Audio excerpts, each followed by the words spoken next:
Hello friends, I am back with another video. और आप सबकी डिमांड पर बात करेंगे इसमें topic organisation of counselling in school के बारे में। वैसे तो testing and non testing techniques का टॉपिक इतना लेंथी था कि उसके बाद मैंने सोचा था कि अब मैं चिल मोड पे चले जाऊंगी, लेकिन आप लोगों ने इतने प्यारे प्यारे कमेंट्स किए और रिक्वेस्ट करी कि मैं ये टॉपिक भी करवाऊं, तो आपसे मोटिवेट होने का ही नतीजा है कि यहाँ रात के 3 बजे मैं ये वीडियो रिकॉर्ड कर रही हूँ। तो इसीलिए तो सबसे पहले मैं आप सबको थैंक यू बोलना चाहूँगी। एंड कुछ स्टूडेंट्स तो इतने प्यारे हैं, जैसे इंदु, नितिश, कार्तिक, घनश्याम और बाकी सब भी, कि मुझे सच में बहुत ब्लेस्ड फील होता है कि मैं ऐसे लोगों के साथ जुड़ी हुई हूँ। तो चलिए, अब आपका ज़्यादा टाइम नहीं लेंगे, फटाफट से टॉपिक डिस्कस करेंगे। और मैं ज़्यादा डिटेल में नहीं लूँगी इस टॉपिक को, क्योंकि मुझे लगता है कि अब आप उस पॉइंट तक पहुंच चुके हो कि अगर मैं आपको सिर्फ हेडिंग्स भी बताऊं तब भी आप इजीली आंसर फ्रेम कर सकते हो। SB8 के 4th सेम तक ये चीज़ तो आ ही जानी चाहिए।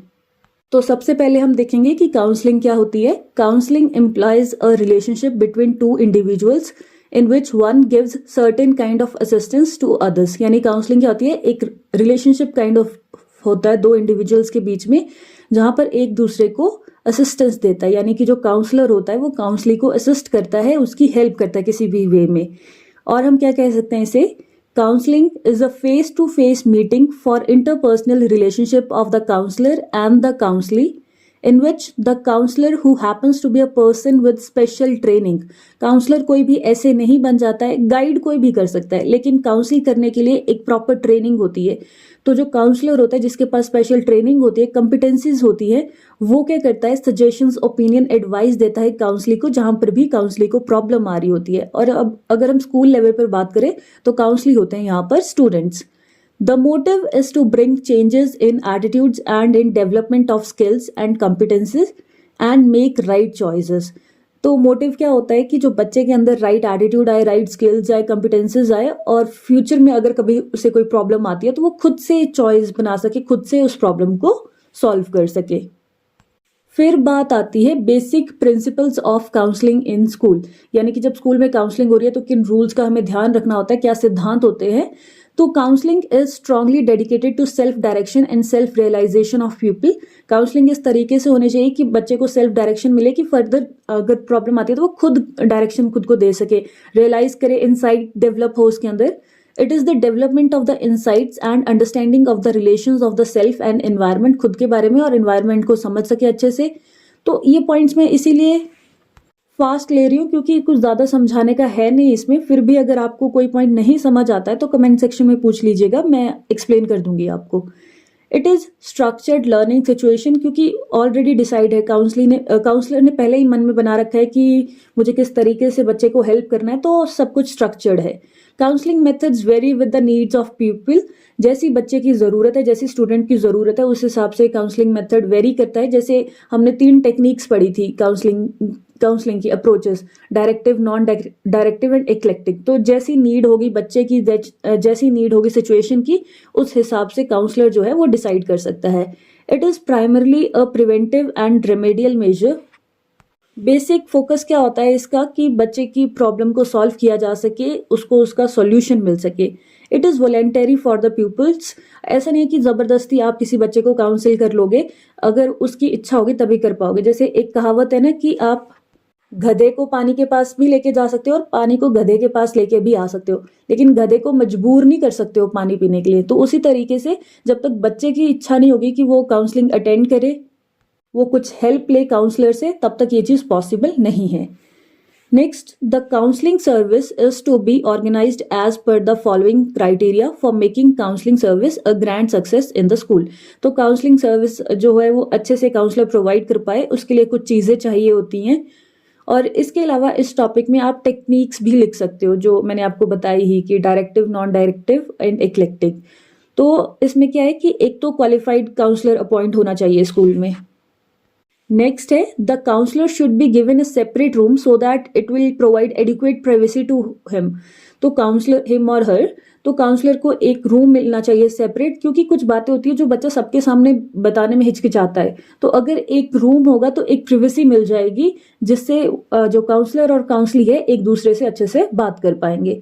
The room should have sufficient equipments, जो रूम मिले उसमें सफिशिएंट इक्विपमेंट्स होने चाहिए, जैसे टेस्टिंग टेक्निक्स या कुछ टूल्स वगैरह अगर चाहिए उन्हें, intelligence test, aptitude test, personality inventories वगैरह, अचीवमेंट टेस्ट से रिलेटेड डॉक्यूमेंट्स वगैरह, तो ये सारी चीजें होनी चाहिए। The room should have adequate furniture, proper infrastructure होना चाहिए। The counsellor should take advantage of every opportunity और facility offered by the school, तो काउंसलर को हर चीज का एडवांटेज लेना चाहिए। जैसे असेंबली हो रही है तो काउंसलर वहां जाके कुछ बातें बच्चों को बता सकता है उनकी मेंटल हेल्थ के बारे में, कि कैसे हेल्दी रहना है और कैसे अगर कोई प्रॉब्लम आती है तो आप मेरे से आके बात कर सकते हो। बुलेटिन बोर्ड पे कुछ अच्छी चीजें लिखवा सकता है, यानी कि हर तरीके से, क्योंकि काउंसलर का मेन मोटिव क्या है कि बच्चों को सेल्फ रिलायंट बनाना, कि बच्चों को अगर कोई प्रॉब्लम आती है तो उसको सॉल्व करना और उन्हें इतना कैपेबल बनाना कि फ्यूचर में वो उस प्रॉब्लम को खुद से सॉल्व कर सके। तो उसके लिए जो भी कर सकते हैं कि बुलेटिन बोर्ड या असेंबली पीरियड की मदद लेके, तो वो सारी चीजें उन्हें करनी चाहिए। The room should be made as attractive as possible. अब रूम गंदा सा होगा तो फिर बच्चे का मन ही नहीं लगेगा वहां पर, तो फिर कैसे वो अपने मन की बात रखेगा या कुछ, तो इसलिए रूम ऐसा होना चाहिए कि अट्रैक्टिव हो, कि बच्चा वहां आकर थोड़ा हैप्पी फील करे। The counsellor should make himself easily available to the pupils as and when necessary, तो काउंसलर को ये चाहिए कि बच्चे को जब भी उसकी ज़रूरत पड़ती है वो तभी अवेलेबल हो उनके लिए। क्योंकि अगर मुझे अभी प्रॉब्लम है और मैंने अपना मन बनाया कि मुझे काउंसलर के पास जाना है और उस वक्त वो मुझे मिले नहीं, तो फिर मैं बाद में सोचूंगी छड्डो क्या ही जाना, तो फिर वो वाला एटीट्यूड आ जाता है। तो इसीलिए काउंसलर को हर वक्त अवेलेबल होना चाहिए, क्योंकि जब बच्चे को प्रॉब्लम है अगर तभी उसकी प्रॉब्लम का सोल्यूशन उसे मिल जाए तो वो ज़्यादा बेटर रहता है। The counsellor should be very receptive and humane in nature, counsellor का जो नेचर है वो बहुत अच्छा होना चाहिए, काइंड होना चाहिए, लविंग होना चाहिए, एम्पैथेटिक होना चाहिए, ताकि वो बच्चे की फीलिंग्स को समझे और एक अच्छा लिसनर होगा, तब फिर बच्चा जो है अपनी बात इजीली उससे कह पाएगा। द प्रिंसिपल और headmaster should take a keen interest in counselling service of school, तो ये प्रिंसिपल या हेडमास्टर जो होते हैं उनकी एक रिस्पॉन्सिबिलिटी बनती है कि वो कीन इंटरेस्ट ले कि स्कूल में काउंसलिंग सर्विसेज जो हो वो अच्छे से प्रोवाइड करवाई जाए। सो अगर हम स्कूल में बात करें तो वहाँ काउंसलिंग कितने तरीके से हो सकती है, 3 तरीके से हो सकती है। टाइप्स और forms of the organisation of counselling services in educational institutions are, एक तो होती है सेंट्रलाइजेशन काउंसलिंग सर्विस।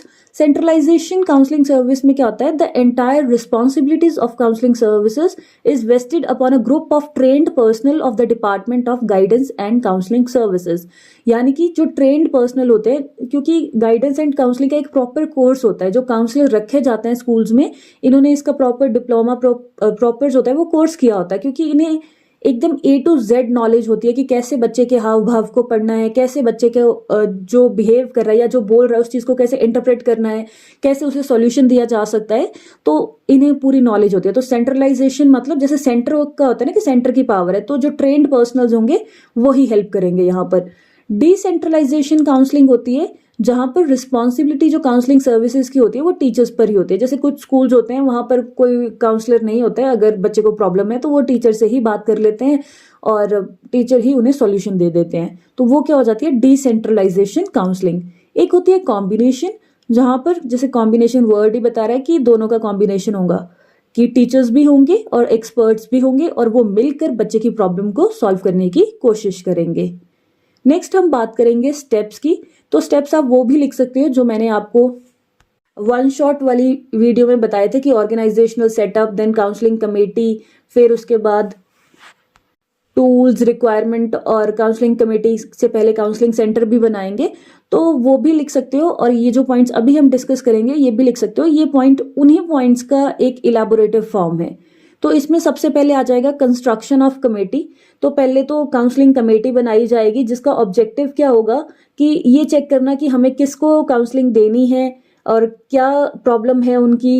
तो इस कमेटी में अलग अलग मेंबर्स हो सकते हैं, हेडमास्टर्स हो सकते हैं, टीचर्स, काउंसलर्स, और काउंसलिंग प्रोग्राम हमारा कितना सक्सेसफुल होगा ये हमारी काउंसलिंग कमेटी पर भी डिपेंड करता है। अब काउंसलिंग कमेटी ही ज्यादा फोकस नहीं करेगी कि क्या ही काउंसलिंग देनी बच्चों को, क्या ही गाइडेंस देनी, छोटो अपने आप भी कर ही लेंगे, तो फिर अच्छे से काम नहीं हो पाएगा। वहीं अगर जो प्रिंसिपल है वही फोकस्ड है कि हाँ बच्चों को प्रॉपर गाइडेंस एंड काउंसलिंग मिलनी चाहिए, तो वो चीजें अच्छे से होंगी ही। तो next is selection of target group. अब देखना है कि हमें किसको गाइडेंस देनी है या किसको काउंसलिंग की ज़रूरत है। तो 10th के बच्चे हैं या 8th के बच्चे हैं, जैसे 10th के बोर्ड्स के दौरान बच्चों को प्रॉपर गाइडेंस दी जाती है। प्रिंसिपल खुद एक लेक्चर लेते हैं उनका कि कैसे आप अच्छे से बोर्ड्स के लिए प्रिपेयर कर सकते हो, कैसे अच्छे मार्क्स ले सकते हो, और इसके अलावा कैसे खुद को काम रख कर पेपर देना है। या फिर जब 12th के बाद जब एक करियर चूज करना होता है जहाँ पर बच्चे सबसे ज़्यादा कंफ्यूज होते हैं, वहाँ पर काउंसलिंग दी जाती है। तो हमारा टारगेट ग्रुप क्या है ये सिलेक्ट करना होता है। अपॉइंटमेंट ऑफ द काउंसलर्स, तो अगर स्कूल वालों को लगता है कि ये हमें इसके लिए स्पेशल जो काउंसलर है वो अपॉइंट करने की ज़रूरत है तो वो कर लेते हैं। या फिर अपने स्कूल्स अगर जैसे डिसेंट्रलाइजेशन काउंसलिंग वाला सिस्टम अगर वो अपना रहे हैं तो वो स्कूल टीचर्स भी यहाँ पर हेल्प कर देते हैं। और क्या होता है कि काउंसलर्स के साथ मिलकर स्कूल टीचर्स उन बच्चों की हेल्प कर देते हैं, क्योंकि काउंसलर तो कभी कभी मिलेंगे बच्चों से तो बच्चे उनके साथ उतना ज़्यादा इजीली इंटरेक्ट नहीं कर पाएंगे। वेयर टीचर्स के साथ वो इतने सालों से रह रहे हैं या अगर नए पे आए तो 1-2 साल से तो है ही उनके साथ, तो कभी कभी ऐसा होता है कि वो टीचर से अपनी बात ज़्यादा इजीली बोल पाते हैं। तो इसीलिए काउंसलर्स जो अपॉइंट किए होते हैं और जो टीचर्स होते हैं वो मिलकर काम करते हैं ताकि बच्चे को उसकी प्रॉब्लम का सोल्यूशन मिल सके या बच्चे को प्रॉपरली गाइड किया जा सके। फिर आता है एस्टेब्लिशमेंट ऑफ सेंटर। तो अगर स्कूल में स्पेस है तो जैसे हमने पहले भी बोला कि एक सेपरेट रूम होना चाहिए जो वेल डेकोरेटेड होना चाहिए, जहाँ पर सारे टूल्स वगैरह अवेलेबल हो। तो ऐसा एक स्पेशल जो है रूम बनाना चाहिए। Next is check budget. तो फिर बजट चेक किया जाता है क्योंकि कुछ भी काम करना है तो उसके लिए पैसे तो चाहिए। अगर हम बच्चे को गाइडेंस भी दे रहे हैं, जो काउंसलर भी हमने बुलाए हैं बाहर से, तो उनको भी तो फीस वगैरह देनी पड़ेगी, यानी कि पेमेंट वगैरह देनी पड़ेगी, तो वो हमें बजट चेक करना होता है। Next is requirements of materials, यानी कि क्या क्या मटेरियल्स चाहिए। जैसे हमें बच्चे की इंफॉर्मेशन चाहिए और अगर हमें बच्चे से डाटा कलेक्ट करना है तो कैसे कर सकते हैं, क्वेश्चनेयर के फॉर्म में, इंटरव्यू, यानी कि जो टूल्स हमें चाहिए, चेकलिस्ट, रेटिंग स्केल, तो इन सभी टूल्स की मदद से हम बच्चे के बारे में डाटा जो है वो कलेक्ट कर सकते हैं। Next is conducting the programme, यानी कि बच्चे को हेल्प करना, जो भी उसकी प्रॉब्लम थी उसे सॉल्व करना, उसे असिस्ट करना, उसे गाइड करना। फिर उसके बाद आता है एज यूजुअल फॉलोअप, यानी कि हमारा जो मेथड था वो कितना सक्सेसफुल रहा है, कहाँ पर कमी रही है वो चेक करना। और अगर हमें लगता है कि जितना सक्सेसफुल रहना चाहिए था, जो हमारी डिजायर्ड आउटकम्स थे वो हमें नहीं मिले, तो फिर हमें कुछ ना कुछ इसमें चेंज करना पड़ेगा। यानी कि हमने डायग्नोसिस में ही कहीं ना कहीं गड़बड़ कर दी है, तो हम सारी चीज़ों को दोबारा से देखेंगे कि बच्चे को क्या प्रॉब्लम थी और कहाँ पर चूक हुई है। फिर बात आती है एडवांटेजेस ऑफ काउंसलिंग की। तो एडवांटेजेस क्या है, एकेडमिक सपोर्ट, कि अगर बच्चे को पढ़ाई में कहीं कुछ दिक्कत आ रही है, कुछ लर्निंग डिफिकल्टी है या फिर कहीं और कुछ प्रॉब्लम आ रही है, तो वहाँ पर काउंसलर उसकी हेल्प कर सकते हैं कि कैसे आप बेहतर तरीके से पढ़ सकते हो, कैसे आप अच्छी अचीवमेंट कर सकते हो। Next is emotional support. कभी बच्चा होता है कि इमोशनली बहुत ज़्यादा वीक हो जाता है, तो उस केस में भी काउंसलर्स मदद कर सकते हैं। सोशल सपोर्ट, कभी बच्चा होता है कि अपने सोशल एनवायरनमेंट में एडजस्ट नहीं कर पाता, मैल एडजस्टमेंट की सिचुएशन आ जाती है, तो उस केस में हेल्प करते हैं। टू चूज करियर, अगर बच्चे को समझ नहीं आता कि मुझे क्या चीज़ चूज करनी चाहिए, तो एप्टीट्यूड टेस्ट के बेसिस पर, इन्वेंट्रीज के बेसिस पर हम बच्चे का इंटरेस्ट कहाँ है और कहाँ उसकी एबिलिटीज़ हैं ये पता कर सकते हैं और उसे मदद कर सकते हैं करियर को चूज करने में।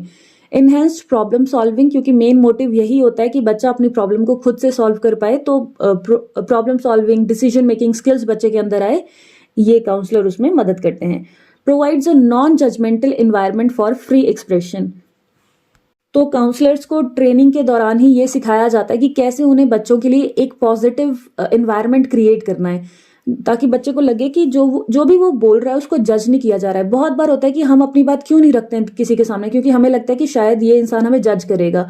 तो इसीलिए काउंसलर क्या करते हैं, एक नॉन जजमेंटल एनवायरनमेंट प्रोवाइड करवाते हैं, जिसकी वजह से बच्चा अपनी बात जो है खुल के उनसे कह पाता है। तो अगर हम समराइज करें इस टॉपिक को, तो सबसे पहले को तो आपको लिख देना है कि काउंसलिंग क्या होती है। फिर उसके बाद आपने बेसिक प्रिंसिपल्स बता देने हैं कि जब स्कूल में काउंसलिंग कंडक्ट करवा रहे हैं तो उसके बेसिक प्रिंसिपल्स क्या हैं। फिर उसके बाद आपने रिक्वायरमेंट्स बता देने कि रूम चाहिए, काउंसलर चाहिए, ये सारी चीजें बता देनी है। फिर उसके बाद आपने टाइप्स बता देने कि सेंट्रलाइजेशन काउंसलिंग होती है, डिसेंट्रलाइजेशन काउंसलिंग होती है और कॉम्बिनेशन होती है। और इसके साथ ही आप इसमें टेक्निक्स भी बता सकते हो कि डायरेक्टिव, नॉन डायरेक्टिव और एक्लेक्टिक टेक्निक होती है। फिर उसके बाद स्टेप्स बताने कि सबसे पहले कमेटी कंस्ट्रक्ट करनी है, फिर टारगेट ग्रुप क्या होगा, फिर काउंसलर्स को अपॉइंट करना है, फिर सेंटर एस्टेब्लिश करना है, फिर बजट चेक करना है, देन क्या रिक्वायरमेंट्स है, फिर उसके बाद प्रोग्राम को कंडक्ट करना है, देन फॉलो अप, फिर उसके बाद एडवांटेजेस लिख देने हैं कि काउंसलिंग के क्या क्या फायदे होते हैं। सो आई होप आपको ये टॉपिक क्लियर हो गया हो। फिर भी कहीं कुछ डाउट हुआ तो आप कमेंट सेक्शन में मुझसे पूछ लीजिएगा। मेरी पूरी कोशिश रहती है कि मैं आपके सारे डाउट्स क्लियर करूं। Thank you and stay connected for more videos.